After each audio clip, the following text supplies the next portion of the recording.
ശുദ്ധോ ബുദ്ധോ വിമുക്തഃ ശ്രുതിശിഖരഗിരാം മുഖ്യതാത്പര്യഭൂമി യസ്മാജ്ജാതം സമസ്തം ജഗദിദമഭൃതാദ്വ്യാപ്യ സർവം സ്ഥിതോ യഃ യസ്യാംശാംശാവതാരൈഃ സുരനരവനജൈർരക്ഷിതം സർവമേതത് തം ഭൂമാനം മുകുന്ദം ഹൃദി ഗതമമലം കൃഷ്ണമേവ പ്രപദ്യേ.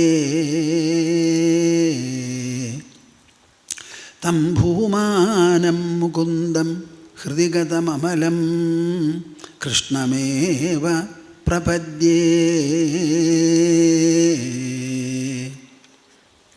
കാക്കണം സ്തുതി കേൾക്കണം പുനരന്തികെ എഴുന്നള്ളണം ആടണം കുഴലൂതുമാ വഴി ഗാനമോടിയുതിർത്തിടാൻ ഓതണം പല തത്വവാക്കുകളെന്നുമെൻ കടലഞ്ചുവാൻ അന്തരംഗവസിക്കണേ ചിരം അറ്റകുറ്റമകറ്റുവാൻ അന്തരംഗവസിക്കണേ ചിരം അറ്റകുറ്റമകറ്റുവാൻ.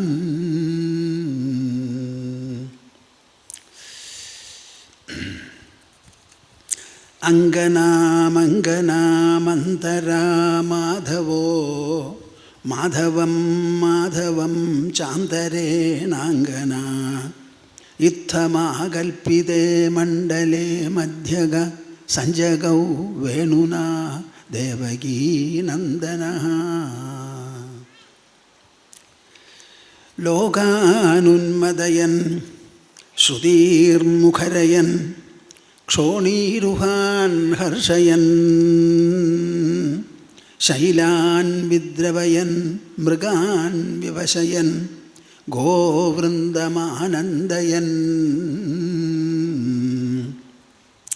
ഗോപാൻ സംഭ്രമയൻ മുനീൻ മുകുലയൻ സപ്തസ്വരാൻ ജൃംഭയൻ ഓംകാരാർത്ഥമുദീരയൻ വിജയതേ വംശീനിനാദശിശോ. ഓംകാരാർത്ഥമുദീരയൻ വിജയതേ വംശീനിനാദശിശോ.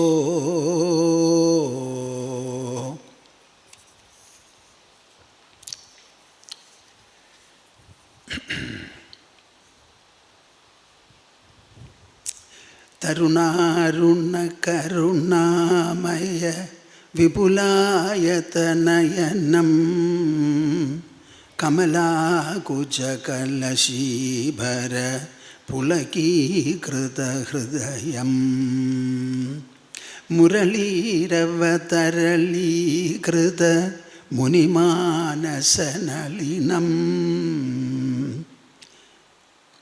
മദചേതസി മമ ഖേലതി മധുരാധരമമൃതം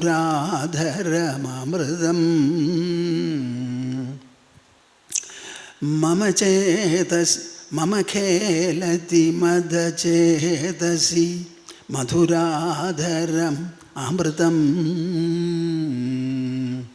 തരുണാരുണ കരുണാമയ വിപുലായതനയനം കമലാകുചകലശീധര പുളകീകൃതഹൃദയം മുരളീരവതരളീകൃത മുനിമാനസനളിനം മദചേതസി മമ ഖേലതി മധുരാധരമമൃതം.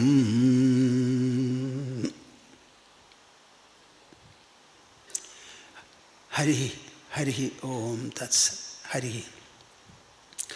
നമുക്ക് എല്ലാവർക്കും കൂടി പതിവ് പോലെ ഒരു 3 തവണ കൂടിച്ചേർന്ന് ഓങ്കാരം ജപിക്കുക. അസ്സലായിട്ട് ജപിക്കണം. എല്ലാവരുടെ ഉള്ളിലും നമ്മുടെ യശോദയുടെ ഉണ്ണികൃഷ്ണൻ വന്നങ്ങോട്ട് കളിയാടട്ടെ. ഓങ്കാരാർത്ഥമുദീരയൻ വിജയതേ വംശീനിനാദശിശോ. കൃഷ്ണൻ്റെ ഓടക്കുഴലിൽ നിന്ന് പുറപ്പെട്ടിരുന്ന ധ്വനിയെല്ലാം തന്നെ വാസ്തവത്തിൽ ഓങ്കാരം, ഓങ്കാരാർത്ഥമുദീരയൻ. എവിടെ ചെന്നാലും ഈ ഓങ്കാരമാണ് എല്ലാറ്റിൻ്റെയും തുടക്കം. സൃഷ്ടി തന്നെ തുടങ്ങിയത് ഓങ്കാരത്തിൽ നിന്ന്. അതാണ് നിങ്ങൾ ജപിക്കുന്നത്. അത് മനസ്സിൽ വെച്ചുകൊണ്ട് ലോകം മുഴുവനും വ്യാപിക്കട്ടെ ഈ സംയുക്ത പ്രസരണം എന്ന് കണക്കാക്കി അങ്ങേയറ്റം വികസിത മനസ്സോടുകൂടി വിശാല ഹൃദയത്തോടുകൂടി ജപിക്കുക. ഇതാ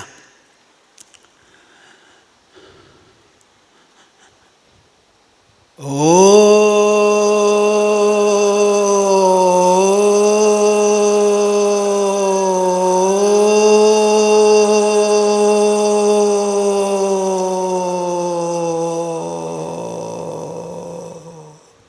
പോരല്ലോ, മടിയാണ് കൂടുതൽ. ഇതാ ഓ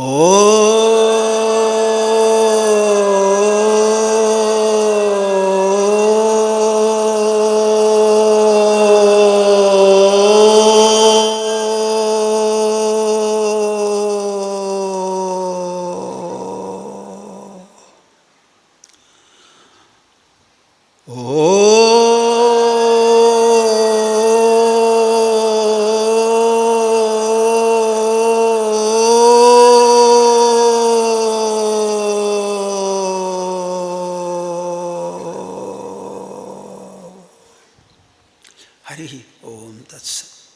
ജയ ഗുരു. യശോദയുടെ കണ്ണിലുണ്ണി എന്നുള്ള പേര് പറഞ്ഞാണ് നമ്മൾ ഈ യശോദയും കൃഷ്ണനുമായിട്ടുള്ള ആ വിശേഷപ്പെട്ട പെരുമാറ്റത്തെക്കുറിച്ച് എന്തെങ്കിലും കുറച്ചൊന്ന് സംസാരിക്കാം എന്ന് വിചാരിക്കുന്നത്. ഞാൻ മുൻപിൽ നിങ്ങളോട് പറഞ്ഞ മാതിരി ഇതുവരെ ഇങ്ങനെ ഒരു വിഷയത്തെക്കുറിച്ച് ഭൂമാനന്ദ സ്വാമി സംസാരിച്ചിട്ടില്ല. ഒരു പ്രവചനം എന്നുള്ള നിലയ്ക്ക് സംവാദത്തിലും തമ്മിൽ സംസാരിച്ചു കൊണ്ടിരിക്കുമ്പോഴൊക്കെ സത്സംഗത്തിൽ പ്രത്യേകിച്ചും മാ ഗുരുപ്രിയ എന്നോട് പറയാം, സ്വാമിജി ആ കാര്യം ഒന്ന് പറയൂ, ഇതൊന്ന് പറയൂ എന്ന് പറയുമ്പോൾ വല്ലതും ഒന്ന് രണ്ട് കാര്യങ്ങളൊക്കെ പറയുക, അതേ പതിവുള്ളൂ. ഇങ്ങനെ ഒരു പൂർണ്ണ വിഷയമായി എടുത്ത് ഞാൻ ഇതുവരെ സംസാരിച്ചിട്ടില്ല. ആ വർത്തമാനം ഇവിടെ രേഖപ്പെടുത്തുന്നു എന്ന് മാത്രം. കൃഷ്ണൻ്റെ ജന്മത്തിനെ പറ്റി നിങ്ങൾക്ക് എല്ലാവർക്കും അറിയാം. മഹാഭാരതത്തിലാണ് നാം ആദ്യമായി കൃഷ്ണൻ്റെ ചരിത്രം മനസ്സിലാക്കുന്നത്. മഹാഭാരതത്തിൽ പ്രധാനമായിട്ടുള്ളതാണ് കുരുക്ഷേത്രത്തിൽ നടന്ന മഹാഭാരത യുദ്ധം. അത് കൃഷ്ണൻ്റെ സാന്നിധ്യത്തിൽ മാത്രമാണ് അതിൻ്റെ ഉദ്ദേശവും ലക്ഷ്യവും നിർവഹിച്ചത്. സർവ്വസ്ഥലത്തും കൃഷ്ണൻ്റെ പങ്കാളിത്തവും കൃഷ്ണൻ്റെ കൗശലവും കൃഷ്ണൻ്റെ മനസ്സാന്നിധ്യവും പ്രത്യുത്പന്ന മതിത്വവും എല്ലാം ഉണ്ടായിരുന്നു. അങ്ങനെ ഒരു മനുഷ്യ വ്യക്തിത്വം നമുക്ക് കിട്ടാൻ വളരെ വിഷമമാണ്. അത് പ്രവർത്തന മണ്ഡലത്തിൽ അങ്ങനെ ശരി. പക്ഷേ മനുഷ്യർക്ക് ആരാധിക്കാനും ആസ്വദിക്കാനും സ്മരിക്കാനുമെല്ലാം ധാരാളം വക നൽകുന്ന ഒരു വ്യക്തിത്വമായി തീരണം കൃഷ്ണൻ എന്നുണ്ടെങ്കിൽ ആ കൃഷ്ണജന്മത്തിന് വളരെയധികം ദിവ്യത്വവും അസാധാരണത്വവും നാം രൂപപ്പെടുത്തി കൊടുത്താലേ പറ്റൂ എന്ന് നമ്മുടെ മഹർഷിമാർക്കും ചിന്തകന്മാർക്കും മനസ്സിലായതിൻ്റെ ഫലമായിട്ടാണ് ശ്രീമദ് ഭാഗവതത്തിലെ ദശമസ്കന്ധം പൂർണ്ണമായും കൃഷ്ണജന്മത്തിനും ആ കൃഷ്ണജന്മത്തിൻ്റെ വിശേഷതകൾക്കും വേണ്ടി ചെലവ് ചെയ്തത്. കൃഷ്ണൻ ജനിക്കുന്നതിന് മുൻപ് തന്നെ ആ ജനനത്തെ പ്രഖ്യാപിച്ചു. അതും പ്രത്യേകിച്ച് എന്തിനു വേണ്ടി ജനിക്കുന്നുമോ ആ ഉദ്ദേശം നിർവഹിക്കാൻ വേണ്ടി കംസനോട് പറയുകയായിരുന്നു, വേറെ ആരോടുമല്ല. നിൻ്റെ സഹോദരിക്ക് ജനിക്കാൻ പോകുന്ന 8ാമത്തെ കുട്ടി നിൻ്റെ ഘാതകനാകും എന്ന് മുൻകൂട്ടി നിസ്സങ്കോചം പറഞ്ഞു. തടുക്കാനുണ്ടെങ്കിൽ തടുത്തോട്ടെ, രക്ഷിക്കാനാവുമെങ്കിൽ രക്ഷിച്ചോട്ടെ. അജയ്യമായ പ്രപഞ്ചത്തിലെ പ്രഭാവത്തിന് ചെയ്യാനുള്ളതും നടത്താനുള്ളതും അതെങ്ങനെയായാലും നടത്തും. അതിൻ്റെ കീഴിലാണ് മനുഷ്യൻ്റെ പൗരുഷം, മനുഷ്യൻ്റെ ശക്തി, മനുഷ്യൻ്റെ പ്രഭാവം എല്ലാം തന്നെ. അതൊരു തുറന്ന സത്യമായി രേഖപ്പെടുത്തിക്കോട്ടെ എന്ന് പറഞ്ഞാണ് അശരീരിയോട് കൂടി അത് പുറപ്പെട്ടത്. ജനിച്ച ഉടനെ തൻ്റെ വാസ്തവം പറഞ്ഞ് മനസ്സിലാക്കിയതിന് ശേഷം വസുദേവനോട് എന്നെ ഇപ്പോൾ തന്നെ അർദ്ധരാത്രിക്ക് എടുത്തു കൊണ്ടുപോയി അമ്പാടിയിൽ കൊണ്ട് കിടത്തി അവിടുത്തെ പെൺകുട്ടിയെ തിരിച്ചു കൊണ്ടുവരണം എന്ന് പറഞ്ഞു. യാതൊന്നും ആലോചിക്കരുത്, മഴ പെയ്യും, അന്തരീക്ഷം തണുക്കും, കൂരിരുട്ടായിരിക്കും, പൊക്കോളൂ, കാര്യങ്ങൾ നടന്നോളൂ എന്ന് പറഞ്ഞ് വസുദേവൻ അതുപോലെ കൊട്ടയിലെടുത്ത് അതിൻ്റെ ഒരു ദൃശ്യമായിരുന്നു ഇന്നലെ ഇവിടെ കണ്ടത്. അവിടെ കൊണ്ടുപോയി കിടത്തി ആ പെൺകുട്ടിയെ ഇങ്ങോട്ട് കൊണ്ടുവന്നു. ഈ ചരിത്രം ദേവകിക്ക് മാത്രമേ അറിയുള്ളൂ, യശോദയ്ക്ക് അറിയില്ല. യശോദയ്ക്ക് അന്നും ഇന്നും കൃഷ്ണൻ യശോദ പ്രസവിച്ച കുട്ടി തന്നെയാണ്. പ്രസവിച്ചത് ആരോ ആയിക്കോട്ടെ, കുട്ടി കാണുന്നതും കുട്ടിയെ വളർത്തിയതും ആരോ, ആ ആൾ തന്നെയാണ് അമ്മ. അങ്ങനെ യശോദയുടെ വത്സലപുത്രനായിട്ടാണ് ശ്രീകൃഷ്ണൻ വളർന്നു വന്നത്. ദേവകിക്ക് ആ ഭാഗ്യം കിട്ടിയില്ല. കൃഷ്ണനെപ്പോലെ ഒരു ശിശുവിന് ജന്മം നൽകി, അല്ലെങ്കിൽ ജന്മം നൽകാതെ ജന്മം നൽകി ആ കുട്ടിയെ വളർത്തി കൊണ്ടുവരിക എന്ന് പറഞ്ഞാൽ അത് അപൂർവമായ ഒരു ഭാഗ്യമാണ്. ഈ കൃഷ്ണൻ എന്ന് പറയുമ്പോൾ ഒരു മനുഷ്യ ശിശുവല്ല. അഖില ചരാചരങ്ങളിലും അകത്തും പുറത്തും ഒരുപോലെ തിങ്ങി വിലസുന്ന ഒരു മഹാപ്രഭാവവും സാന്നിധ്യവുമാണ്. ആ സാന്നിധ്യത്തിൻ്റെ ഒരു ചെറിയ രൂപമാണ് മനുഷ്യക്കുഞ്ഞായി അമ്പാടിയിൽ വളർന്നു വന്നത്. ആ കുഞ്ഞിനോടാണ് യശോദയ്ക്ക് അമ്മ എന്നൊരു മനോഭാവവും മകൻ എന്നുള്ള മനോഭാവവും ഇത് രണ്ടും കൂടി വളർത്തിക്കൊണ്ടുവന്നത്. കൂട്ടത്തിൽ ബലരാമനുമുണ്ടായിരുന്നു. ഈ രണ്ട് കുട്ടികളും കൂടി സാധാരണ കുട്ടികളെപ്പോലെ വളർന്നു വന്ന് അവർ മുട്ടുകുത്തി നടക്കാൻ തുടങ്ങി. മുട്ടുകുത്തി നടക്കാൻ തുടങ്ങിയപ്പോൾ തന്നെ അമ്പാടിയിലുള്ള വനിതകളെല്ലാവരും അമ്മമാരാകാൻ പോകുന്നവരും എല്ലാവരും തന്നെ അവിടെ വരും. എന്നിട്ട് ഈ കുട്ടികളുടെ മുട്ടുകുത്തി പോക്കും വരവും അവരുടെ വികൃതിയും കുസൃതിയും എല്ലാം തന്നെ കണ്ട് അവർക്ക് എല്ലാവർക്കും സന്തോഷമാണ്. അങ്ങനെയാണല്ലോ. യശോദയ്ക്ക് മാത്രം വേണ്ടി ജനിച്ച ഒരു കുഞ്ഞായിരുന്നില്ല അത്, ലോകത്തിന് മുഴുവൻ വേണ്ടിയുള്ളൊരു കുഞ്ഞാണ്. അപ്പോൾ അയൽപക്കത്തിലുള്ളവർ, പ്രജകുലത്തിലുള്ള വനിതാമണികളെല്ലാവരും തന്നെ അവിടെ വന്ന് ഈ കുട്ടികളുടെ കളി കാണാൻ വരും. അങ്ങനെ കാണാൻ വരുന്ന സമയത്ത് അവർ കുറേശ്ശെയായിട്ട് കുസൃതികളും തുടങ്ങി. പലരും ആ കുട്ടികൾ വന്നെടുക്കും, ഒക്കത്ത് വയ്ക്കും, ഉമ്മ വയ്ക്കും. അവരോടെല്ലാവരോടും വളരെ ഭേദബുദ്ധിയില്ലാതെ വളരെ സന്തോഷത്തോടു കൂടി പെരുമാറാറുണ്ട്. മുട്ടുകുത്തി കുട്ടികൾ പുറത്തേക്ക് ഇറങ്ങി തുടങ്ങി. ഈ കുട്ടികളെ നമ്മൾ നിയന്ത്രിച്ചില്ല എന്നുണ്ടെങ്കിൽ അവരെവിടെയാണ് പോകാമെന്നറിയില്ല. അപ്പം മുറ്റത്തിറങ്ങി അവർ ഓടിച്ചാടി നടന്നു തുടങ്ങി. ആ സമയത്ത് അന്യഗ്രഹങ്ങളിലുള്ളവർ പ്രത്യേകിച്ചും അവിടെ വന്ന് സന്നിഹിതരാകുമായിരുന്നു.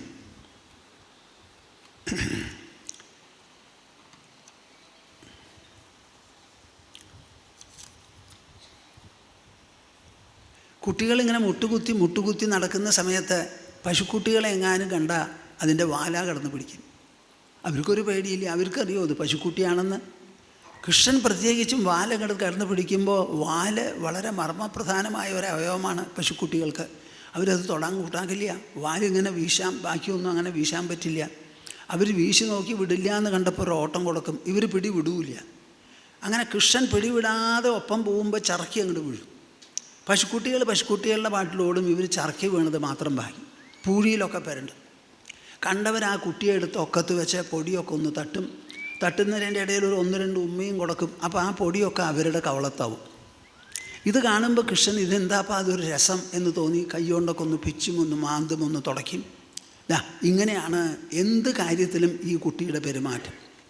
ആരും ഇഷ്ടപ്പെടും, എന്നാൽ ഇഷ്ടപ്പെടില്ല എന്ന് പറഞ്ഞ് വെറുപ്പില്ല.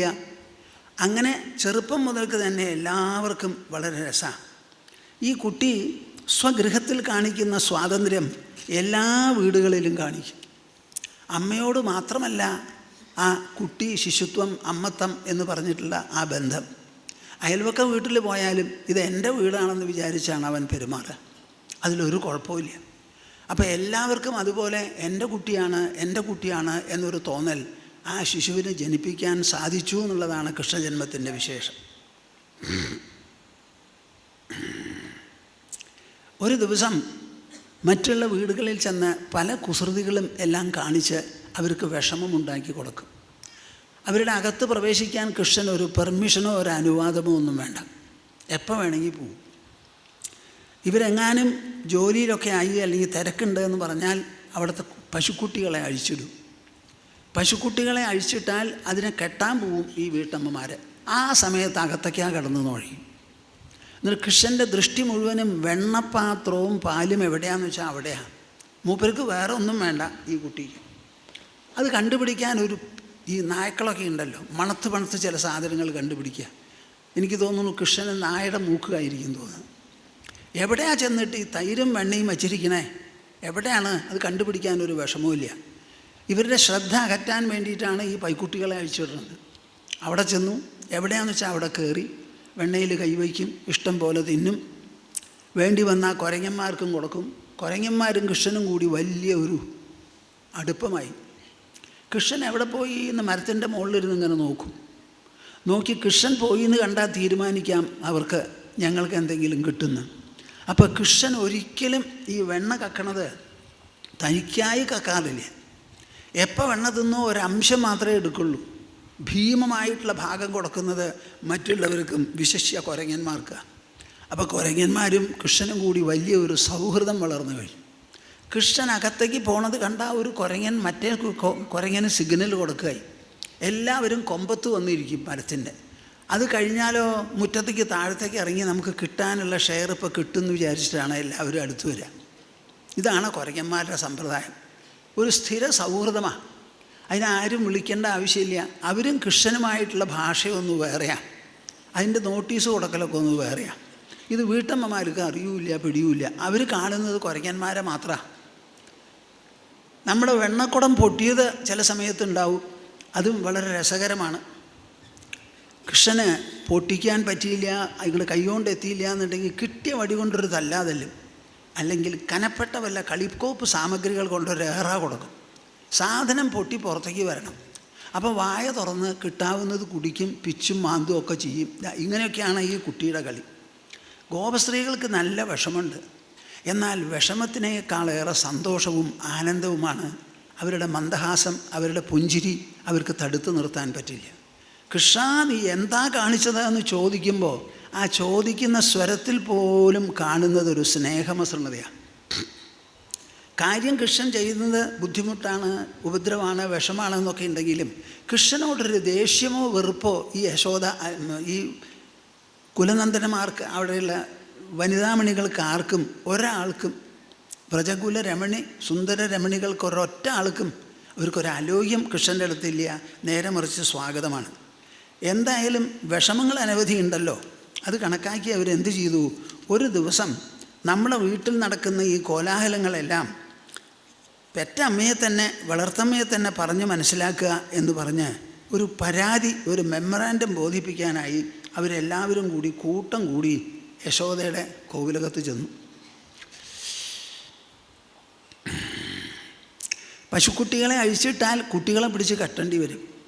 ആ കെട്ടാനൊക്കെ കുറച്ച് സമയം വരും. കുട്ടികൾ ഓടിപ്പോവും, അവിടെ കുത്തിയിട്ടതൊക്കെ ചവിട്ടി തകരാറാക്കും.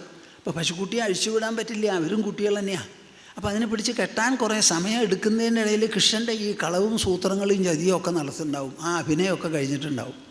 അപ്പോൾ ഇവരെല്ലാവരും കൂടി യശോദയുടെ അടുത്ത് പരാതി പറയാൻ ചെന്ന സമയത്ത് കൃഷ്ണൻ മടിയിലിരുന്ന് മുല കുടിക്കുക. ഇവരെല്ലാവരും കൂടി കണ്ടപ്പോൾ മനസ്സിലായി ഇവരെൻ്റെ പേരിൽ പരാതി പറയാൻ വന്നിരിക്കുകയാണ്. അപ്പോൾ എന്ത് ചെയ്തു? ആ സാരി കൊണ്ട് ഇങ്ങനെ മുതുമൊക്കെ ഒന്ന് പൊത്തിച്ച് ഇങ്ങനെ മറച്ചു പിടിച്ചു.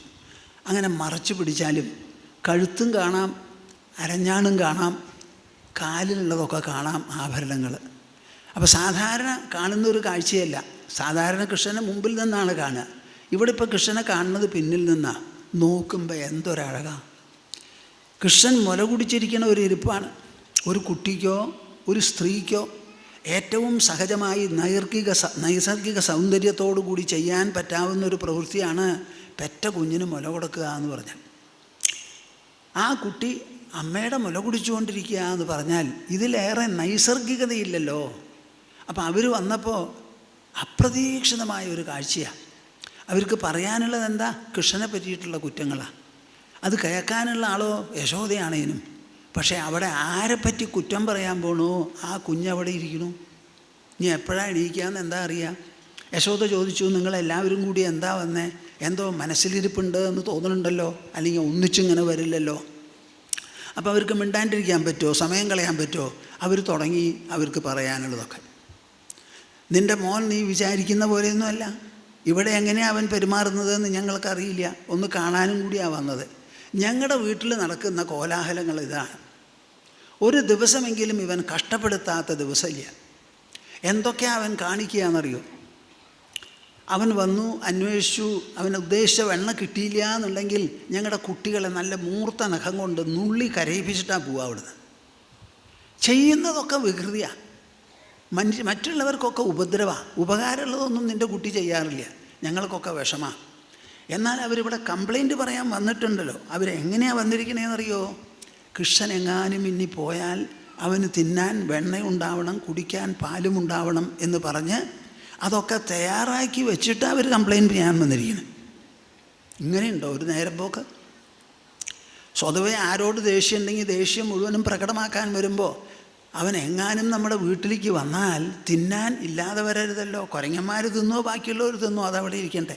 നമ്മുടെ ഉണ്ണികൃഷ്ണന് തിന്നാനുള്ളത് കൊടുക്കാണ്ട് പറ്റില്ല എന്ന് പറഞ്ഞ് പ്രത്യേകം ശ്രദ്ധയോടുകൂടി വെണ്ണ കെട്ടിത്തൂക്കി എല്ലാം തയ്യാറാക്കിയിട്ടാണ് വന്നിരിക്കുന്നത്. അപ്പം നിങ്ങൾക്കറിയാമല്ലോ അവരുടെ കംപ്ലൈൻറ്റിൻ്റെ സ്വഭാവം എന്താണെന്നുള്ളത്.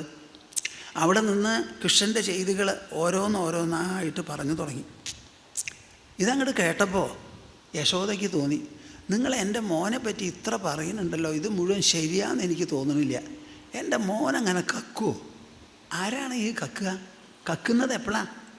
ഒരു മനുഷ്യന് സ്വന്തമായിട്ട് വീട്ടിലില്ലാത്തപ്പോഴാണ് വേറെ ഒരാളുടെ മുതൽ അപഹരിക്കാൻ പോവുക.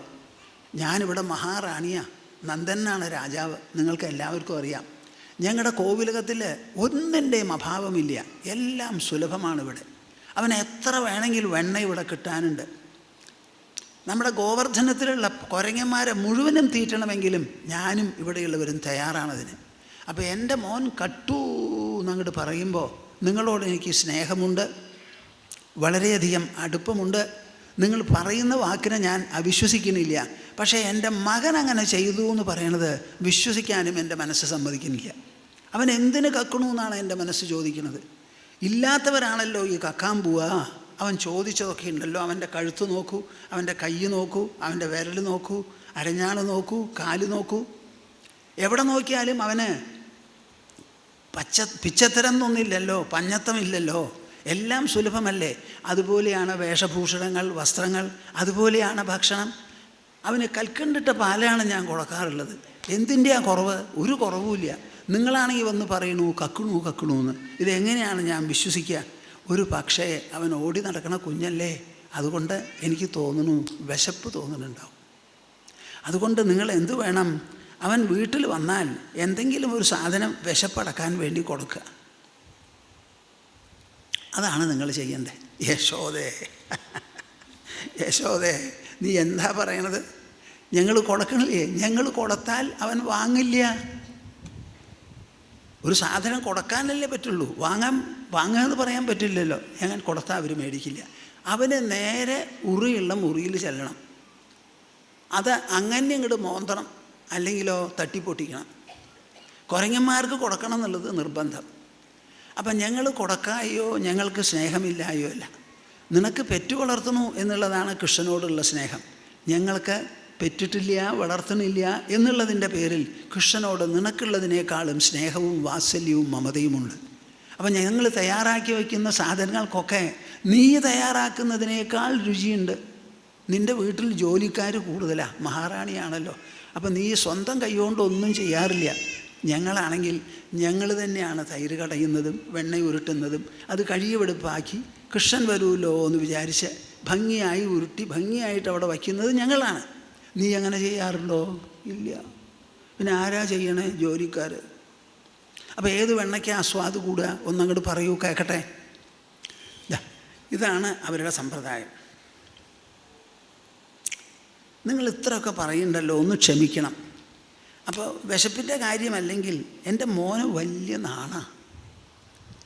അവൻ നിങ്ങളില്ലാത്ത സമയത്ത് പോയി ഭക്ഷണം കഴിക്കുക, വെണ്ണ തിന്നാനുള്ള കാരണം ആരും കാണാതെ കഴിക്കുന്നതാണ് അവനക്കിഷ്ടം.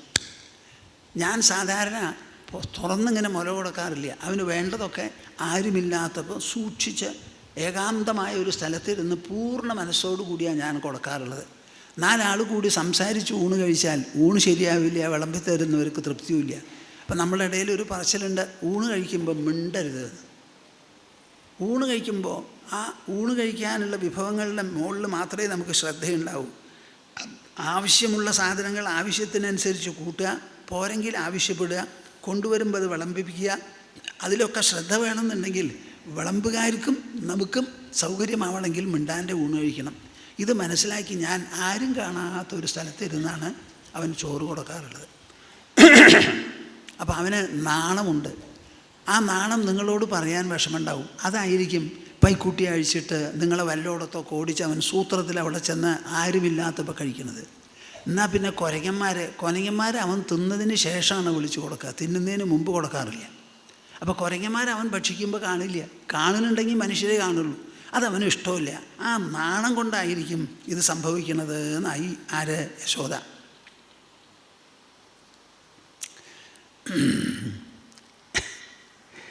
ഗോപികമാർ വിട്ടില്ല, യശോദയും വിട്ടില്ല.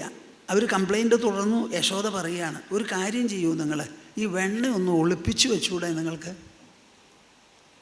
അവന് കിട്ടാൻ പറ്റാത്ത തരത്തിൽ നല്ല കൂരിരുട്ടുള്ള ഒരു മുറിയിൽ സൂക്ഷിച്ചെടുത്ത് വയ്ക്കും. അവൻ തപ്പിയാലും കിട്ടരുത്. അവർ മൂക്ക് പൊത്തിച്ചിരിക്കാനാ തുടങ്ങി. ഞങ്ങളിതൊക്കെ ചെയ്തു നോക്കി യശോദേ. ഇരുട്ടുള്ള മുറിയിലാണ്, ഒരു വിളക്കുമില്ല, വളരെ ഉള്ളിലുള്ള മുറിയിൽ തിരഞ്ഞെടുത്തിട്ടാണ് ഞങ്ങൾ വയ്ക്കാറുള്ളത്. ഇരുട്ടുള്ള മുറി എന്ന് പറഞ്ഞിട്ട് കാര്യമില്ല. അവൻ ഏതാണ്ട് കാർമേഘവർണ്ണനാണ്. അവനവിടെ ചെല്ലുമ്പോൾ ആ മുറിയിൽ വെളിച്ചുണ്ടാവണു. അവൻ്റെ ശരീരത്തിൽ നിന്ന് പ്രകാശ പ്രസരണങ്ങൾ വരുന്നു. പോരാത്തതിന് നീ നല്ല രത്നങ്ങളും മുത്തുകളും എല്ലാം പതിച്ചിട്ടുണ്ടല്ലോ ശരീരത്തിൽ. അതും കൂടി ആയാൽ അവന് വെണ്ണ കണ്ടുപിടിച്ച് തിന്നാനുള്ള സർവ്വ വെളിച്ചോടെ ഉണ്ടെന്നാണ് പറയണവർ. എന്താ ഞങ്ങൾ ചെയ്യുക? അവൻ്റെ നിറം മാറ്റാൻ ഞങ്ങൾക്ക് പറ്റുമോ? നീ ആഭരണങ്ങളൊന്നും ഇടരുതെന്ന് പറയാൻ ഞങ്ങൾക്ക് പറ്റുമോ? അപ്പോൾ അവൻ്റെ ശരീരത്തിൽ നിന്നുള്ള പ്രകാശകിരണങ്ങളും ആഭരണങ്ങളിൽ നിന്നുള്ളതും കൂടി ആയാൽ അവന് വെളിച്ചം വേറെ ഒന്നും വേണ്ട, കൂരിരുട്ടൊന്നും അവിടെ യാതൊരു കുഴപ്പവുമില്ല.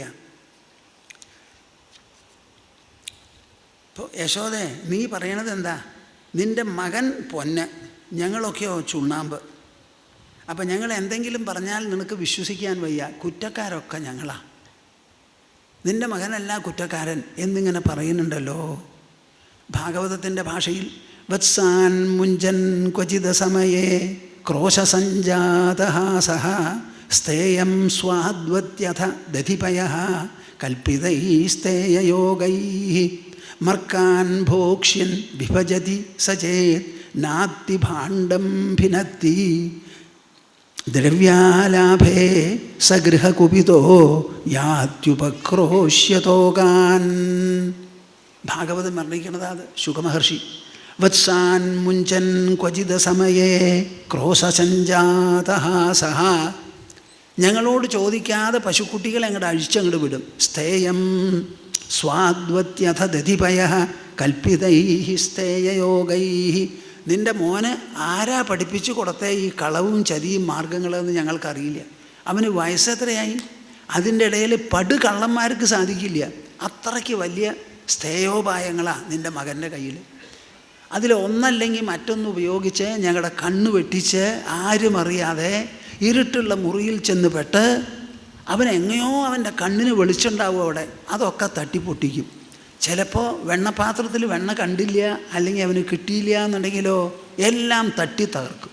മർക്കാൻ ഭോക്ഷ്യൻ, കയ്യിൽ കിട്ടിക്കഴിഞ്ഞാൽ കുറച്ച് കഴിക്കും, അതിലേറെ ഉള്ളതൊക്കെ കുരങ്ങന്മാർക്ക് വിതരണം ചെയ്യും. ദ്രവ്യാലാഭേ, ഇനി ഒന്നും കിട്ടിയില്ല എന്ന് വന്നാൽ അവനൊരു കുട്ടിയെ അവന് ദേഷ്യം വരും. ദേഷ്യം വരുമ്പോൾ പോകുന്ന സമയത്ത് ഞങ്ങളുടെ വീട്ടിലുള്ള കുഞ്ഞുങ്ങളെ മുഴുവൻ നല്ലോണം നുള്ളിയിട്ടാണ് പോവുക. ഇതാണ് നിൻ്റെ കുട്ടിയുടെ ഇടപാട്. ഞങ്ങളിത് പറഞ്ഞാൽ നീ വിശ്വസിക്കില്ല എന്ന് എനിക്കറിയാം. അതാണ് ഞങ്ങളെല്ലാവരും കൂടി വന്നിരിക്കുന്നത്.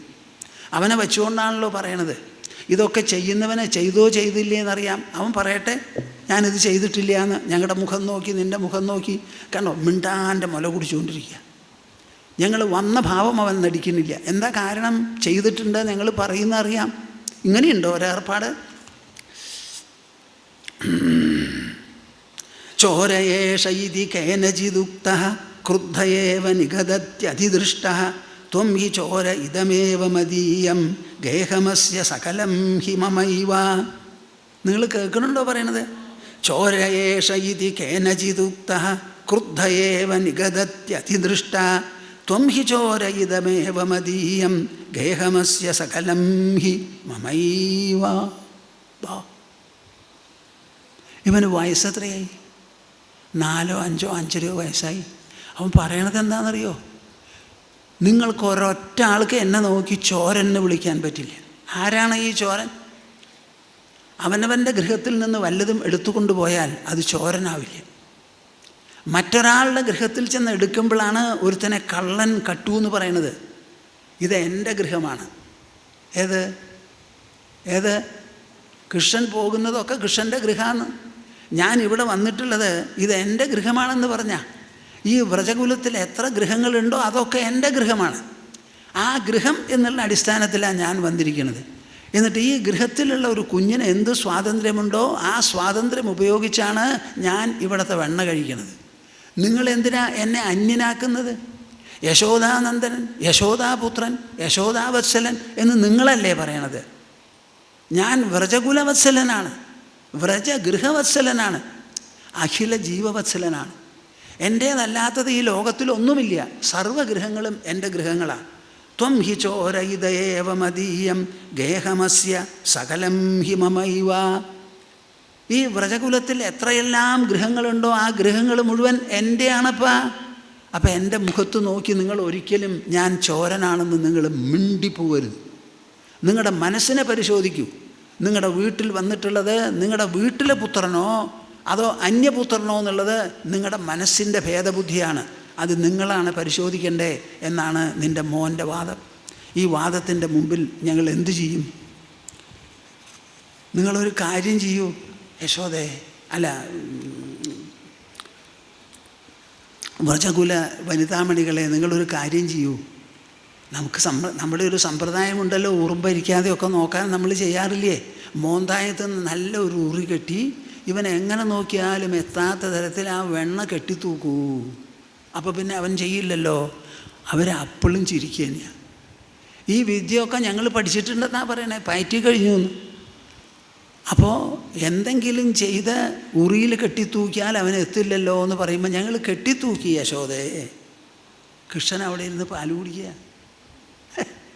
ഇതൊക്കെ കേട്ടുകൊണ്ട് ഞങ്ങൾ കെട്ടിത്തൂക്കി. അവൻ എന്താ ചെയ്യണേ? അവിടെ പോയി നോക്കി. ഉയരം കൂടിയെന്ന് പറഞ്ഞാൽ കിട്ടില്ല, നമുക്ക് പോവുക. അങ്ങനെ മടങ്ങിപ്പോകുന്ന കുട്ടിയല്ല നിൻ്റെ കുട്ടി. അവൻ എന്തിൽ കണ്ണുവെച്ചോ അവിടെ കയ്യെത്തിക്കും. അവൻ കണ്ട സാധനത്തിൽ കയ്യെത്തിക്കാനുള്ള പ്രാപ്തി അവനുണ്ട്. എവിടുന്ന് കിട്ടിയെന്ന് ഞങ്ങൾക്കറിയില്ല, നിനക്കറിയെങ്കിൽ പറഞ്ഞതാ. അവൻ എന്തു ചെയ്യും? അവിടെ കിടക്കണ സ്റ്റൂളോ പലകയോ കസേരയോ എന്തൊക്കെയുണ്ടോ അതൊക്കെ പിടിച്ചു വലിച്ചും പിടിച്ചും കൊണ്ടുവരും. ഒന്നിൻ്റെ മുകളിൽ ഒന്ന് കയറ്റിയിടും. എന്നിട്ട് അതിൻ്റെ മുകളിൽ ചാടി കയറി അല്ലെങ്കിൽ ചന്തി പൊക്കി വിട്ട് ആരോടെങ്കിലും കയറ്റി തരാൻ പറഞ്ഞ് കല്ല വിധവും എത്തിപ്പിടിക്കും. ഇതാണ് നിൻ്റെ മകൻ്റെ ഇടപാട്. അപ്പം അവനെ കവച്ചു വയ്ക്കാനുള്ള യാതൊരു കൗശലവും ഞങ്ങൾക്കില്ല. ഇതാണ് സംഗതി.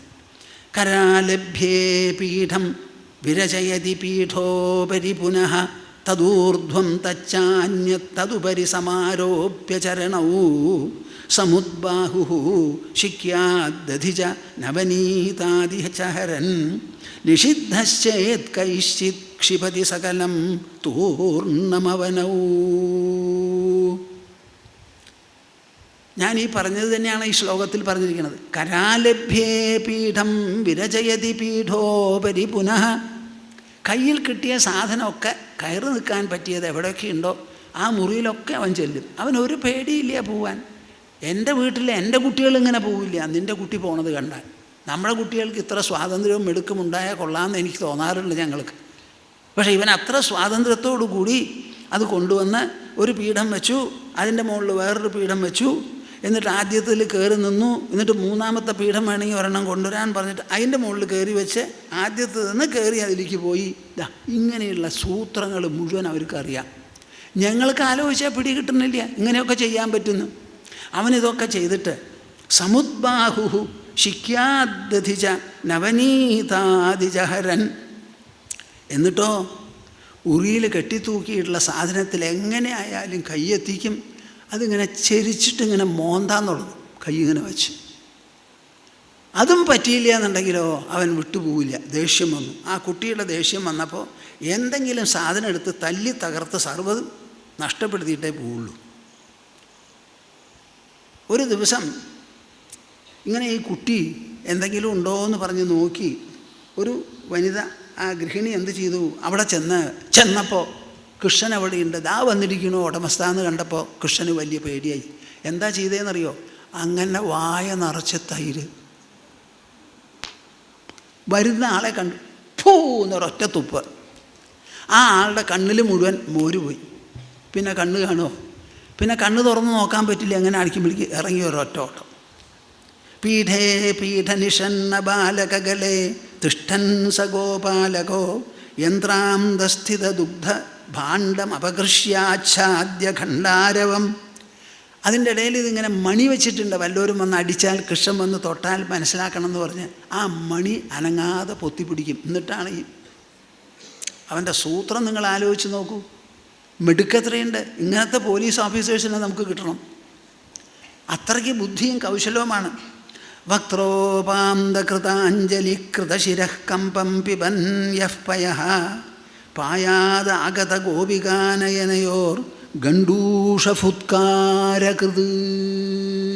വായിൽ നിറച്ച് മോരെടുത്തിട്ട് ഒറ്റ തുപ്പ്. ആർക്കാണ് ഈ കൗശലം, ഈ ധൈര്യം, ഈ സ്വാതന്ത്ര്യം മനസ്സിൽ തോന്നുക? ഒരു 5 വയസ്സോ 6 വയസ്സോ ആയ കുട്ടിക്ക് ഇങ്ങനെ തോന്നാൻ പറ്റുമോ? നിൻ്റെ മോന് ഈ അടവുകൾ മുഴുവനുണ്ട് യശോദേ. ഇത്ര നാൾ ഞങ്ങളെ അടക്കി കൊണ്ടു നടന്നു. ഇന്ന് തീരുമാനിച്ചു നിൻ്റെ മുമ്പിൽ വന്നങ്ങോട്ട് പറഞ്ഞു കളയാന്ന്. ഈ പറയുന്നതിൽ അതിശയോക്തി എന്ന് പറയണത് ഒന്നും തന്നെ ഇല്ല. എല്ലാം പച്ച പരമാർത്ഥമാണ് യശോദേ.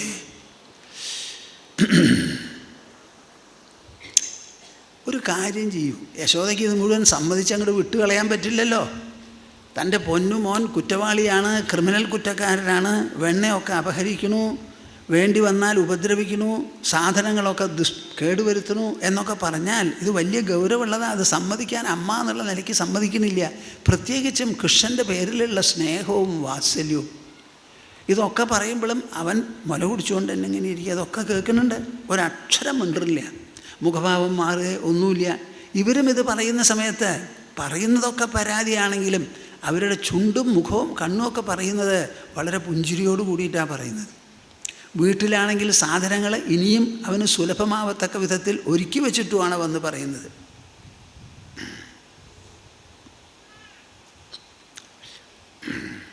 നിങ്ങളൊരു കാര്യം ചെയ്യും, ഒരു കാവൽക്കാരിയെ ഏർപ്പെടുത്തും. ഒരു കാവൽക്കാരിയെ ഏർപ്പെടുത്തി നിങ്ങളുടെ വെണ്ണമുറിക്ക് സ്ഥിരം അവിടെ എൻ്റെ മകൻ വരുമ്പോൾ വരാൻ അനുവദിക്കരുത്, നിങ്ങളെ അറിയിക്കണം. യശോദേ, അതും ഞങ്ങൾ നോക്കി. കാവൽക്കാരിയെ പിടിച്ചു. വയസ്സായ ഒരാളെ വയ്ക്കുന്നു. അങ്ങനെ ഞങ്ങളുടെ കുടുംബങ്ങളിൽ വയസ്സായ ഒരാൾ കാവൽക്കാരിയുണ്ട്. എന്താ നടക്കണേന്നറിയോ? കാവൽക്കാരിയെ വെച്ച് ഒരു ദിവസം ചെന്ന് നോക്കുമ്പോൾ എന്താ അവിടുത്തെ സ്ഥിതി?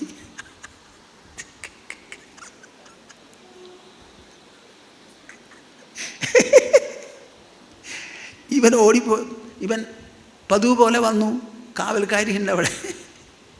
വെണ്ണയൊക്കെ തിന്നതിന് ശേഷം ബാക്കിയുള്ള വെണ്ണ കാവൽക്കാരിയുടെ ചുണ്ടിലും മുഖത്ത് കയ്യിലും ചുണ്ടത്തും ഒക്കെ വാരിപ്പൂശിരിക്കും. എന്നിട്ട് തൈര് കൂടെ എടുത്ത് അവളുടെ അടുത്ത് കൊണ്ടുവച്ചിരിക്കും. തൈര് കൂടെ എടുത്ത് അവളുടെ അടുത്ത് കൊണ്ടുവച്ചിരിക്കുക. തൊണ്ടിയോടുകൂടി പിടിച്ചു.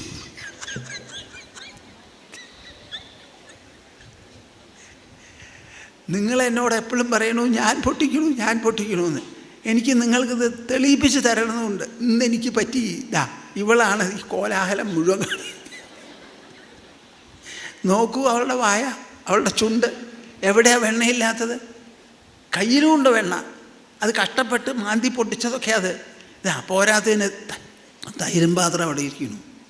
ഇതാണ് നിൻ്റെ മകൻ്റെ അടവ്. എന്ത് ചെയ്യാൻ പറ്റുന്ന പറയണേ? അപ്പം നീ പറയണ കൗശലങ്ങളൊന്നും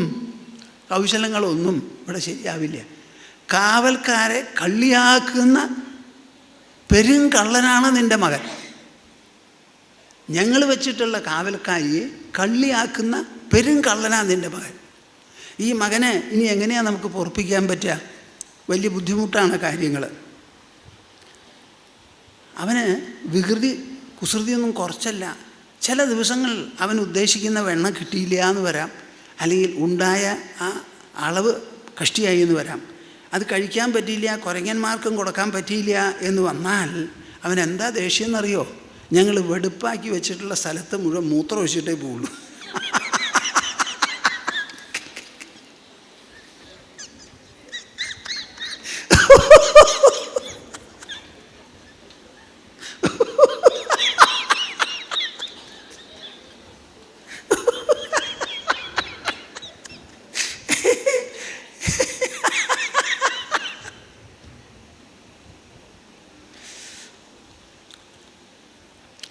ഇതാണ് നിൻ്റെ മകൻ്റെ അടവ്. നീ എന്ത് വേണമെങ്കിൽ നിൻ്റെ കയ്യിൽ വല്ല സൂത്രം ഉണ്ടെങ്കിൽ പറഞ്ഞതാ, ഞങ്ങൾ പരിശ്രമിക്കാം. പക്ഷേ ഇത്രയൊക്കെയാണ്. ഇതിൽ നിന്ന് ഞങ്ങൾക്ക് തോന്നണത് നിൻ്റെ മകൻ്റെ ഈ വെണ്ണക്കക്കൽ അടവുണ്ടല്ലോ, ഇത് മാറ്റാൻ പറ്റുമെന്ന് തോന്നുന്നില്ല. അവൻ വെണ്ണക്കള്ളൻ തന്നെയാണ്, തീർച്ചയാണ് ആ കാര്യം. യശോദ ആലോചിച്ചു, എന്താ ചെയ്യാം? എൻ്റെ മകന് വിശപ്പും നാണവുമാണ് ഇതിനെല്ലാറ്റിനും കാരണം. നിങ്ങൾ അതിനെന്തെങ്കിലും ചെയ്യാൻ പറ്റും എന്നുണ്ടെങ്കിൽ അത് ചെയ്താൽ നന്ന്, നിങ്ങൾക്ക് പറ്റില്ല, പ്രയോജനമില്ല എന്ന് പറയുന്നു.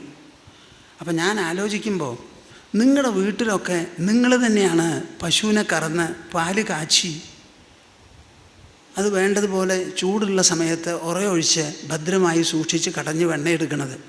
അപ്പം നിങ്ങൾ ഉണ്ടാക്കുന്ന വെണ്ണയ്ക്ക് നല്ല നിഷ്കർഷയുണ്ട്.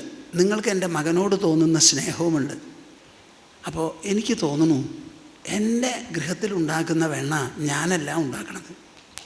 ഞാനിവിടെ മഹാറാണിയാണ്, അനവധി ജോലിക്കാരിയും സേവികമാരുമാണ്. അപ്പോൾ എന്നെക്കൊണ്ട് ഒരു ജോലിയും ചെയ്യിക്കാൻ അവർ വിടില്ല, ഞാൻ പുറപ്പെട്ടാൽ തന്നെ. ഇതുവരെ നടക്കുന്നത് എന്താ?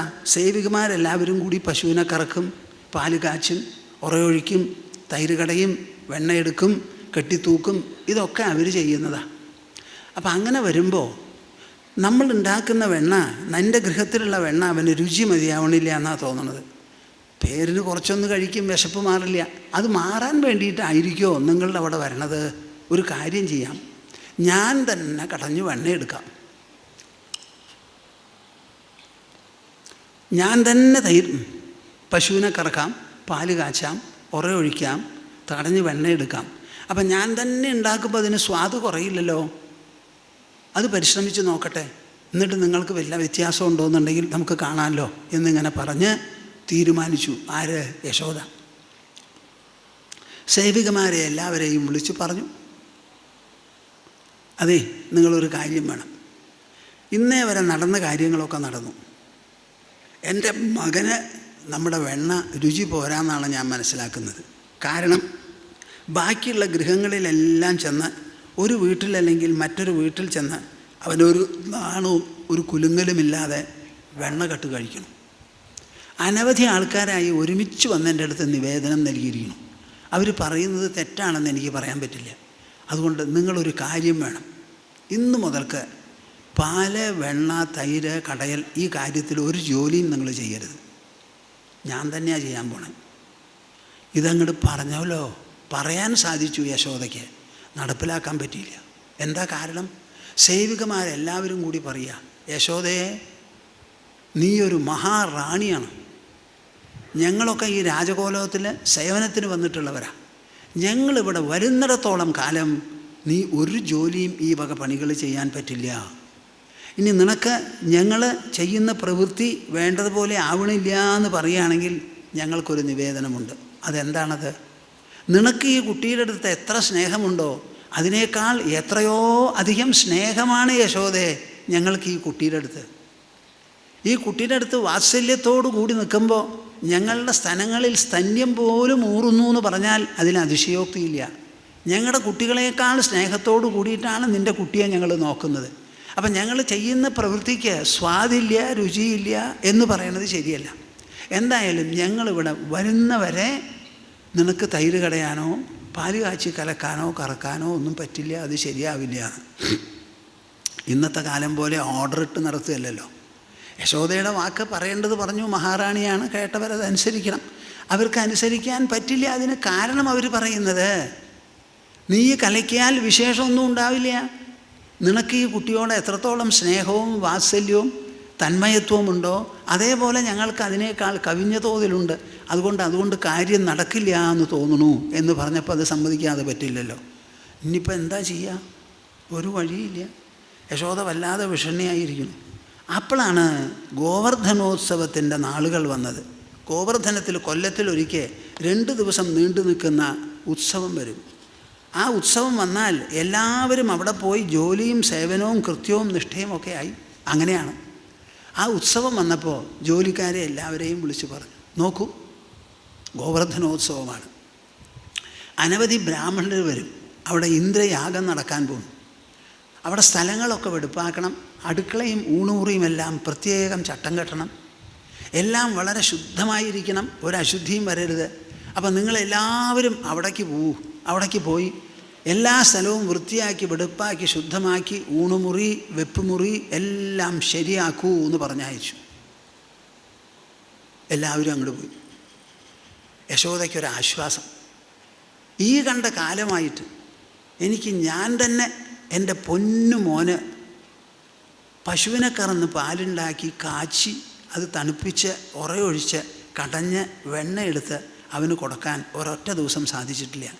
മഹാറാണിയാണെന്ന് പറഞ്ഞിട്ട് എന്താ കാര്യം? ഞാൻ ആ കുട്ടിയുടെ അമ്മയാണ്, അമ്മിഞ്ഞ കൊടുക്കുന്നവളാണ്. ആ അമ്മിഞ്ഞ കൊടുക്കുന്നത് പോലെ എൻ്റെ കൈകൊണ്ടുണ്ടാക്കിയ വെണ്ണ അവന് കൊടുക്കാൻ എനിക്ക് സാധിച്ചിട്ടില്ല. ഇതൊരു അതിസുലഭമായ ഒരു അവസരമാണ് എന്ന് പറഞ്ഞ് വൃത്തിയുള്ള വസ്ത്രമുടുത്ത് തൊഴുത്തിൽ പോയി. അപ്പോൾ നന്ദഗോപൻ്റെ തൊഴുത്തിൽ 9 ലക്ഷം പശുക്കളുണ്ടത്രേ. ആ പശുക്കൾ പലതരമാണ്. അതിലെ പത്മസുഗന്ധിനി എന്ന് പറഞ്ഞൊരു പശുവുണ്ട്. ആ പശു വന്നാൽ തന്നെ പത്മത്തെ പോലെയാണ് സുഗന്ധം. അത് മൂത്രമൊഴിച്ചാൽ ആ മൂത്രത്തിൽ പോലും മണമുണ്ടെന്നാണ് പറയണേ. പാലിന് മണം, തൈരിന് മണം, വെണ്ണയ്ക്ക് മണം. അങ്ങനെ വിശേഷപ്പെട്ട ഒരു പശുവിനെ യശോദ തന്നെ ചെന്ന് കറന്നു. ആ കറന്ന പാലെടുത്തുകൊണ്ട് വന്ന് സ്വയം തൻ്റെ കൈകൾ കൊണ്ട് അടുപ്പത്ത് വെച്ച് തിളപ്പിച്ച് ഇളക്കി നല്ല പോലെ. എൻ്റെ ചെറുപ്പകാലത്ത് പാറളിക്കാട്ടുകാരനാണല്ലോ ഞാൻ. ഇവിടുന്ന് ഒരു 200-250 വാര പോയാൽ നമ്മുടെ ജന്മഗൃഹമായി. അവിടെ അമ്മ അന്നൊക്കെ മുള്ളുവേലി കൊണ്ടാണ് അതിർത്തി കെട്ടിക്കൊണ്ടിരുന്നത്. അപ്പം അമ്മ പാല് കാച്ചുമ്പോൾ ഞാൻ കണ്ട് മനസ്സിലാക്കിയിട്ടുള്ളത്, ഈ വേലിയിൽ നിന്നുള്ള പഴയ മുള്ളുകൾ അവിടെ ഉപയോഗമില്ലാത്തത് അങ്ങനെ മാറ്റാറില്ല, അവിടെ തന്നെ ഇടും. അത് കുറേശ്ശെയായി തട്ടിക്കുടഞ്ഞ് അമ്മ കൊണ്ടുവന്നിട്ട് ആ പാല് കാച്ചുന്ന സമയത്ത് അടുപ്പത്ത് വെച്ച് ആ മുള്ളിൽ നിന്നുള്ള തീയ് ആ പശുവും പാലിന് ഏറ്റാൽ വളരെ വിശേഷമാണ്. അത് തിളപ്പിച്ച് കഴിഞ്ഞാൽ അതിന് മഞ്ഞ നിറം കൂടും. ആ പാടയ്ക്ക് വെണ്ണയെടുത്താൽ ആ വെണ്ണയ്ക്ക് നിറം കൂടും. അത് കഴിക്കുമ്പോൾ തന്നെ അതിനൊരു പ്രത്യേക സ്വാദും മണവും ഉണ്ടാവും. എല്ലാം തീ തന്നെയാണെന്ന് പറഞ്ഞിട്ട് കാര്യമില്ല, ആ തീക്കുമുണ്ട് ചില വിശേഷങ്ങൾ. അപ്പോൾ യശോദ തന്നെ നിഷ്കർഷിച്ച് പാല് കാച്ചി ചൂടൊക്കെ ആറി മിതമായ ചൂടായപ്പോൾ ഉറയൊഴിച്ചു. അത് കഴിഞ്ഞ് പിറ്റേന്ന് അത് തൈര് കടയണം എന്ന് വിചാരിച്ചിരിക്കുകയാണ്. പതിവ് പോലെ അമ്മയും മകനും കൂടി ചെന്നു, കടന്നു. ചില കഥകളൊക്കെ പറഞ്ഞ് കേൾപ്പിച്ച് മകൻ ഉറങ്ങാൻ തുടങ്ങി. ഉറങ്ങിയ മകനൻ കാലത്ത് നേരത്തെ എണീറ്റു. യശോദ നേരത്തെ എണീറ്റു. എന്താ കാരണം എന്നറിയില്ല. അപ്പം നേരത്തെ എണീറ്റുല്ലോ. എന്താ കാരണം? തൈര് കടയണം. തൈര് കടയണത് എപ്പോഴും സൂര്യൻ ഉദിക്കുന്നതിന് മുമ്പാവണം.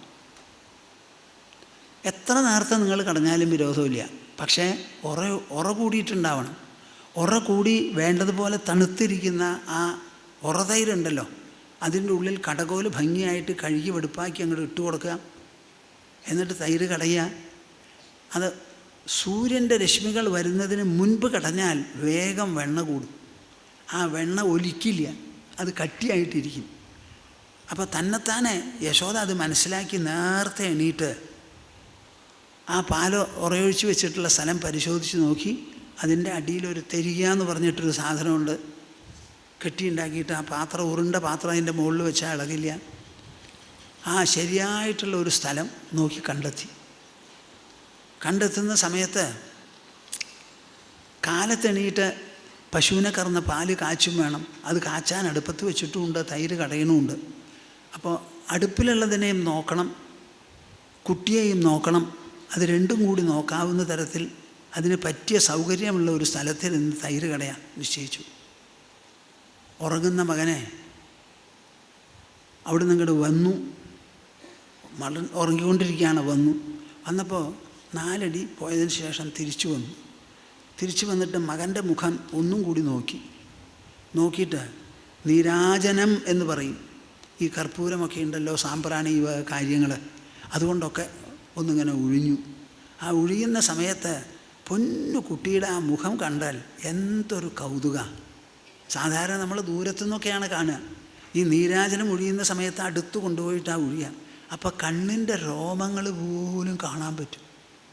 എന്തു നല്ല കണ്ണ്, മൂക്ക് കൂർത്തത്, ഉയർന്നത്, പുരികക്കൊടികൾ അകന്നിരിക്കുന്നു, നെറ്റിയുടെ വിശാലത, തലമുടിയുടെ നിറം, ചെവി രണ്ടും ഒരുപോലെ ഇരിക്കുന്നു. അതിൻ്റെ ഈ ബൾബും നന്നായിട്ടുണ്ട്. എത്രയാ കഴുത്തോ 2, 3, 4 വരെയുണ്ട് അതിൽ. എല്ലാം കണ്ട് വളരെ സന്തോഷം തോന്നി. അയ്യോ, എൻ്റെ കുട്ടിക്ക് എൻ്റെ തന്നെ കണ്ണു പറ്റുമാവോ എന്ന് തോന്നി അത്ര യശോദയ്ക്ക്. ഉടനെ ആ കത്തുന്നതിൻ്റെ കുറച്ച് മഷിയെടുത്തു. ആ മഷിയെടുത്തിട്ട് ഒരു പൊട്ടാ തൊട്ടു. മതിയായില്ല, ഒരു പൊട്ടും കൂടി തൊടിയിച്ചു. എന്നിട്ട് പതുക്കെ അതൊക്കെ കെടുത്തി അവിടെ നിന്ന് ഇങ്ങോട്ട് വന്നു. തൈരിൻ്റെ അടുത്തിരുന്ന് കടകോലിട്ട് കടയാൻ തുടങ്ങി. കടകോലിട്ട് ഇങ്ങനെ കടയണു. ആ കടയുന്നത് ഒരു ഹസ്തനടനമായി എന്ന് വേണം പറയാൻ.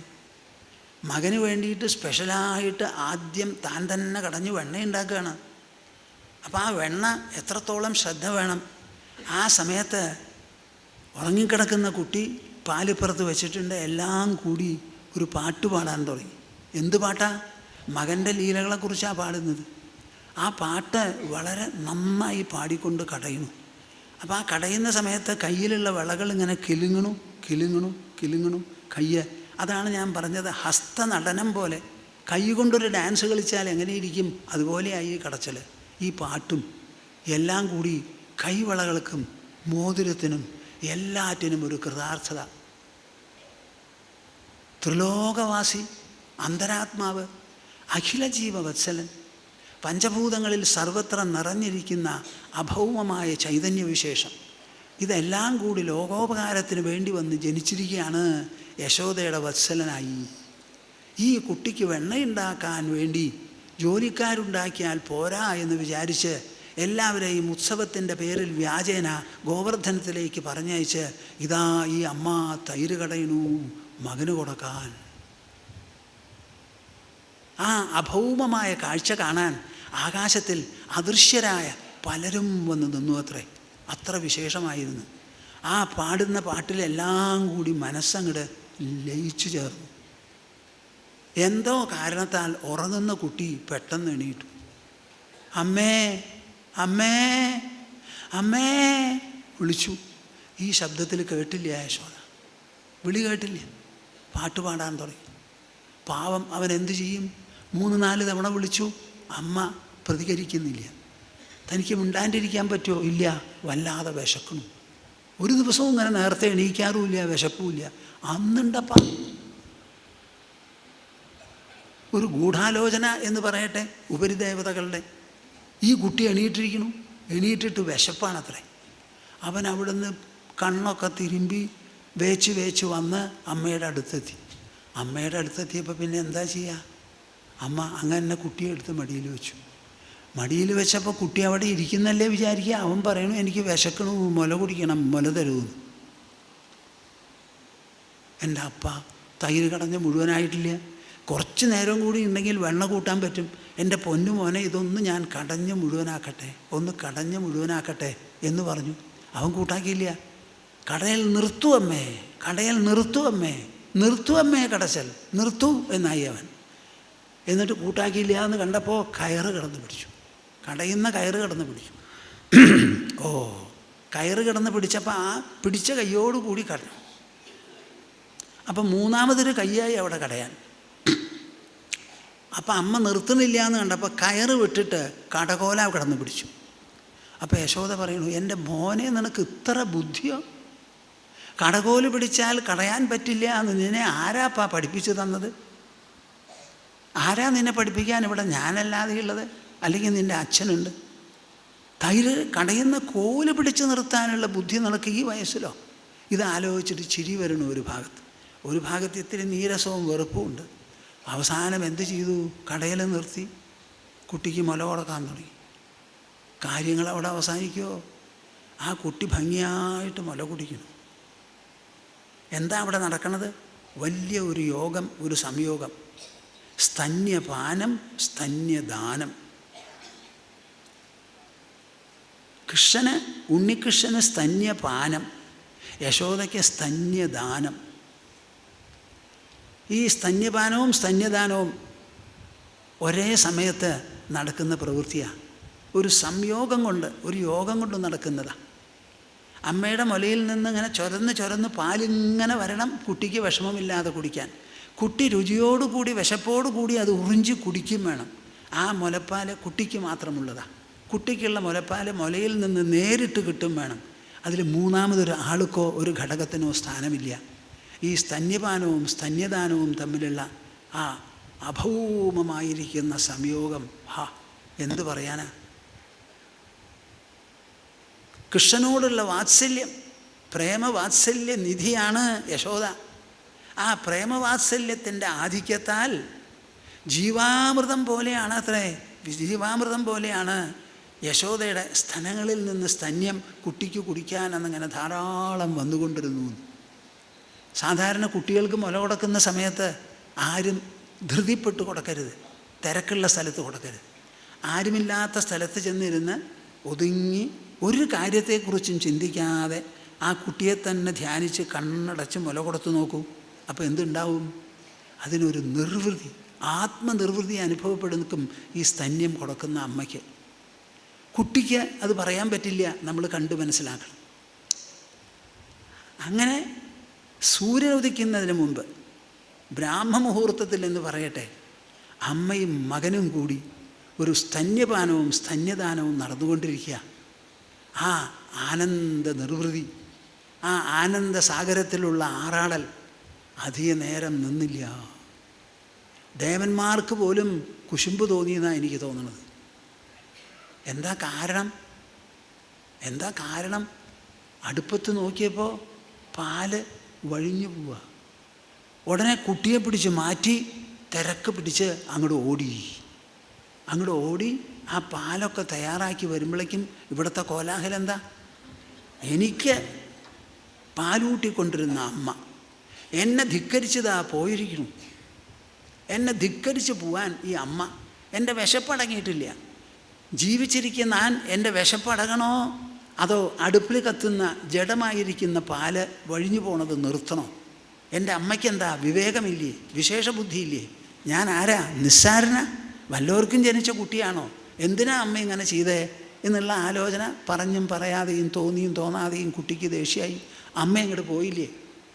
കടകോലെടുത്തു, അടിച്ചു, തൈരും കുടം പൊട്ടിച്ചിട്ട് അതിന് കിട്ടുന്ന വെണ്ണയൊക്കെ കുറേ തിന്നു, ഒറ്റ പോകും. യശോദ തിരിച്ചു വന്നപ്പം മകനില്ല.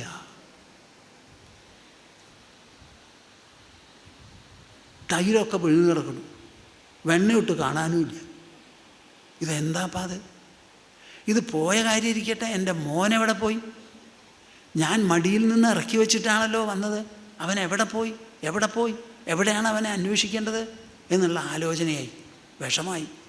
അങ്ങനെ ആലോചിച്ചു കൊണ്ടിരിക്കുമ്പോഴാണ് നോക്കിയപ്പോൾ ആ തൈര് പാടുള്ള കാലടികൾ കാണാനുണ്ട്. തൈര് പാടുള്ള കാലടികൾ. ആ എൻ്റെ മോൻ പോയത് ഈ വഴിക്കാണ്.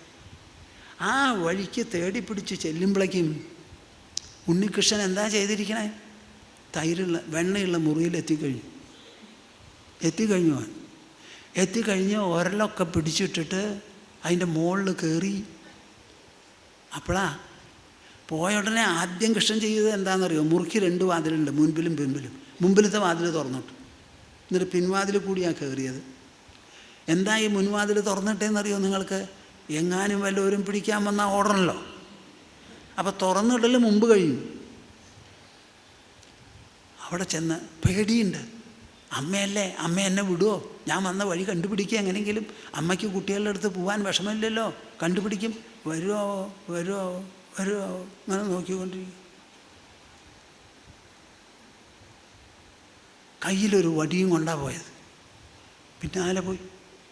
പിന്നാലെ പോയിരിക്കുന്നു, കണ്ടില്ല. അപ്പോഴേക്കും കുരങ്ങന്മാരൊക്കെ ഉണ്ട്. അവരൊക്കെ എത്തി, അവർക്ക് കൊടുക്കേണ്ടതൊക്കെ കൊടുത്തു. എല്ലാം കഴിഞ്ഞുകൊണ്ടിരിക്കുക. അവിടെ പിന്നെന്ന് പോയി കണ്ടപ്പോൾ പെട്ടെന്ന് കണ്ടില്ലേ, ഉരലെന്നൊരു ചാട്ടാ ചാടിപ്പോയി. അപ്പോൾ യശോദ പറയുക, നീ എൻ്റെ അടുത്തുനിന്ന് ഓടി രക്ഷപ്പെടാൻ പോവുക, ഇത് നടക്കാൻ പോണില്ല. കയ്യിൽ വടിയും കൊണ്ട് ഓടിയെത്തി. ഇവൻ ഓടാൻ തുടങ്ങിയപ്പോൾ പാവം യശോദയുടെ മനസ്സിൽ, ഞാൻ ഓടുന്നു അവനും ഓടുന്നു, ഞാൻ ഓടിയാൽ അവനും ഓടും, അവൻ പിടിതരില്ല. അവൻ്റെ കാല് നെന്മേനി വാഗപ്പൂ പോലെ, താമരപ്പൂവിൻ്റെ എതള് പോലെ എത്ര ലോലമാണ്, എത്ര നനുത്തതാണ്. അവൻ ഈ പരുക്കൻ നിലങ്ങളിൽ ഭൂമിയിൽ ചവിട്ടി അവന് വേദനയേൽക്കില്ലേ? ഞാനാണെങ്കിൽ ഓടുന്നു, പിടികിട്ടരുതെന്ന് പറഞ്ഞ് അവനും ഓടുന്നു. എന്തെല്ലാം വിഷമമുണ്ടാവും എന്നിങ്ങനെ വിചാരിക്കണമുണ്ട്. എന്നിട്ട് ഓടുമ്പോൾ കുറച്ച് കഴിഞ്ഞപ്പോൾ യശോദയ്ക്ക് വയ്യാതെയായി. അത് കണ്ടിട്ട് കൃഷ്ണൻ്റെ ഓട്ടവും വയ്യാതെയാക്കി നിർത്തി. അവസാനം കടന്ന് പിടിക്കാൻ തീരുമാനിച്ചു. നീ എൻ്റെ അടുത്തുനിന്ന് ഓടി രക്ഷപ്പെടാനാ? ബാക്കിയുള്ളവരൊക്കെ എൻ്റെ സ്നേഹിതകൾ വന്ന് പറഞ്ഞപ്പോൾ ഞാൻ വിശ്വസിച്ചില്ല. ഇപ്പം എനിക്ക് തന്നെ മനസ്സിലായി നീ ഏത് തരക്കാരനാണ്. ഞാൻ തന്നെ എൻ്റെ മകനെ തൊണ്ടി പിടിച്ചിരിക്കുകയാണിപ്പോൾ. ഇനി ഒരാൾക്കും രക്ഷപ്പെടാൻ പറ്റില്ല. എനിക്കിതിൽ കൂടുതൽ തെളിവും ആവശ്യമില്ല.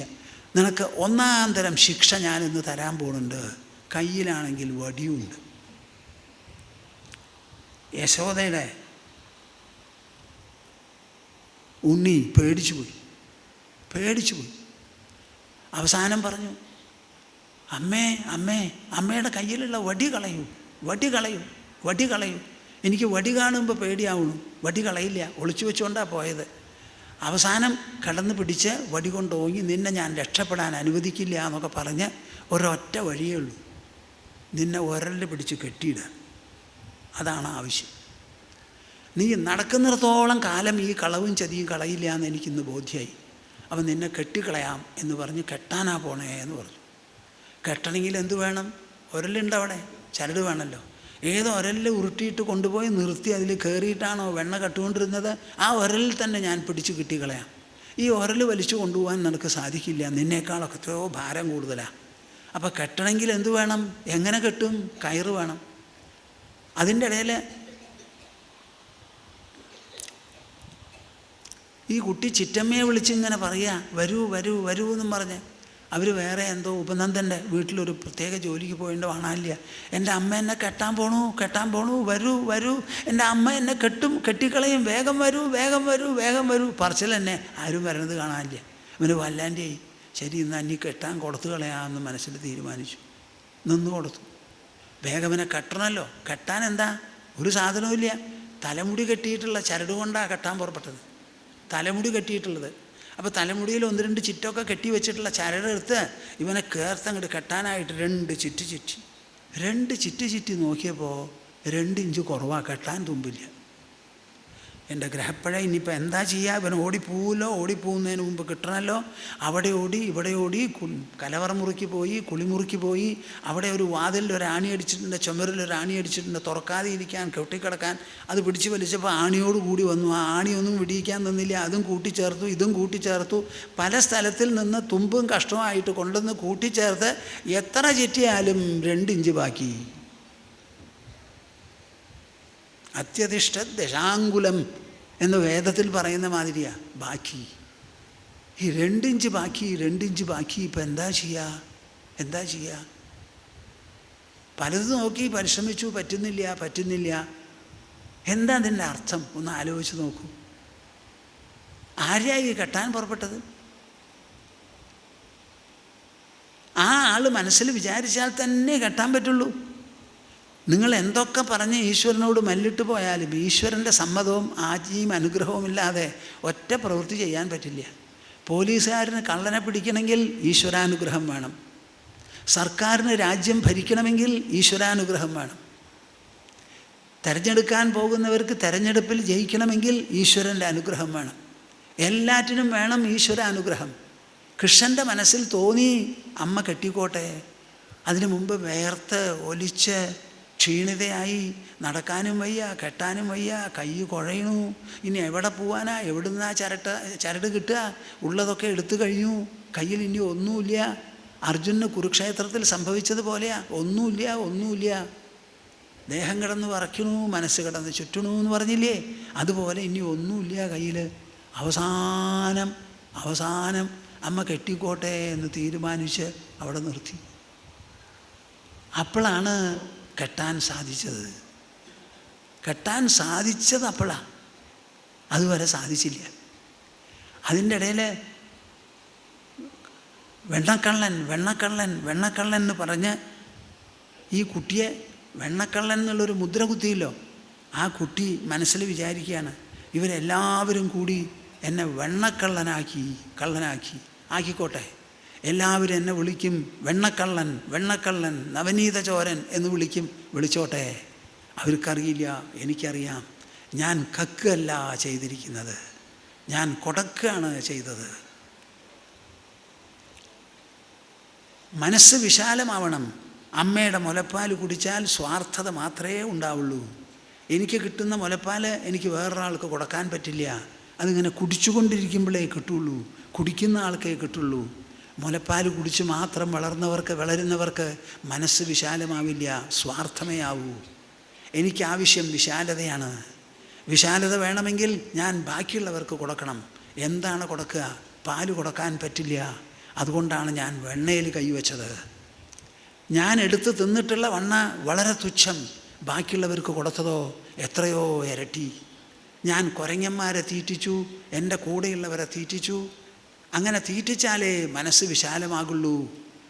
അല്ലാതെ വീട്ടിൽ ജനിച്ച കുട്ടികൾ മുലപ്പാൽ കുടിച്ച് വളർന്നാൽ അവർക്ക് കുടുംബത്തെ പറ്റിയുള്ള വിചാരം മാത്രമേ ഉണ്ടാവുള്ളൂ. എനിക്കാവശ്യം ഈ ഗോകുലത്തിലുള്ളവർ എല്ലാവരും തന്നെ വിശാല ഹൃദയന്മാരാവണം. അതാണ് ഞാൻ വീട് മാറി മാറി പോകുന്നത്, ഓരോ വീട്ടിലും പോയി കക്കുന്നത്. ഞാൻ കക്കല്ല കൊടക്കാണ് ചെയ്തിട്ടുള്ളത്.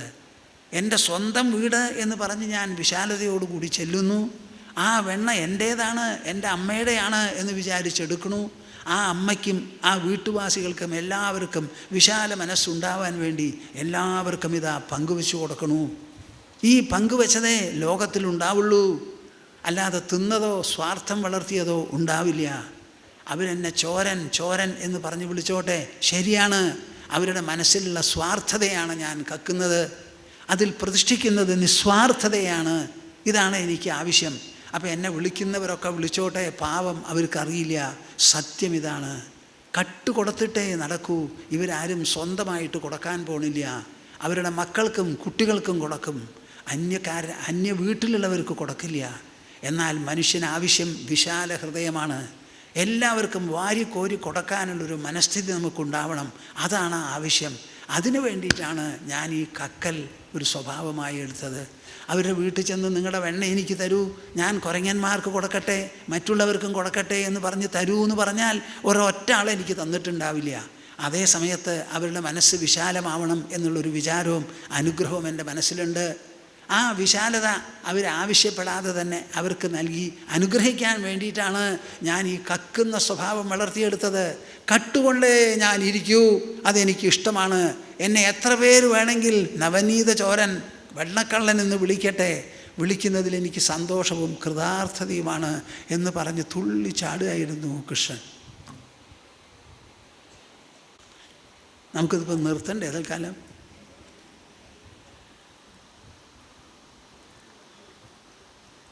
ഹേ ഗോപാലക ഹേ കൃപാജലനിധേ ഹേ സിന്ധുകന്യാപതേ ഹേ കംസാന്തക ഹേ ഗജേന്ദ്രകരുണാപാരീണ ഹേ മാധവ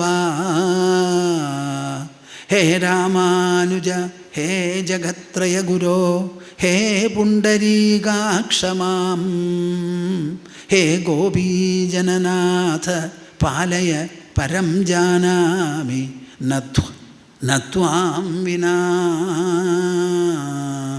ഹേ ഗോപീജനനാഥ പാലയ പരം ജാനാമി നത്വാം വിനാ.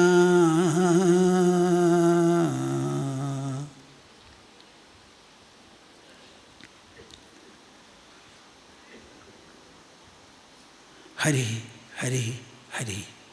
എല്ലാവർക്കും കൂടി ഒരു ഓങ്കാരം ജപിക്കുക. എല്ലാവർക്കും വിശാല മനസ്സുണ്ടാവട്ടെ. സർവ്വ ആൾക്കാരും കൃഷ്ണനെ പോലെ വെണ്ണക്കള്ളന്മാരാകൂ, ഹൃദയം കവരുന്നവരാകൂ.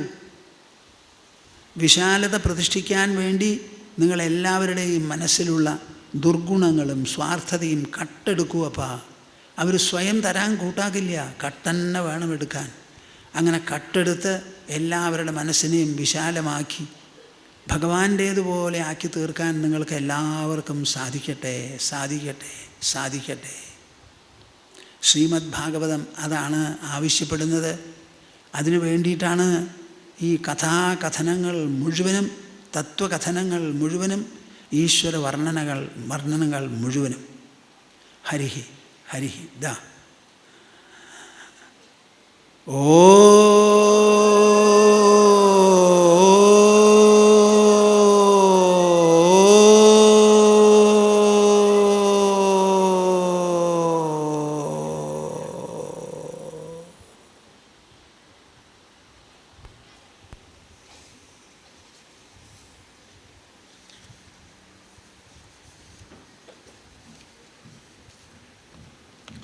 ഹരി ഹരി. ഓം തത്സത്. ജയ ഗുരു, ജയ ഗുരു.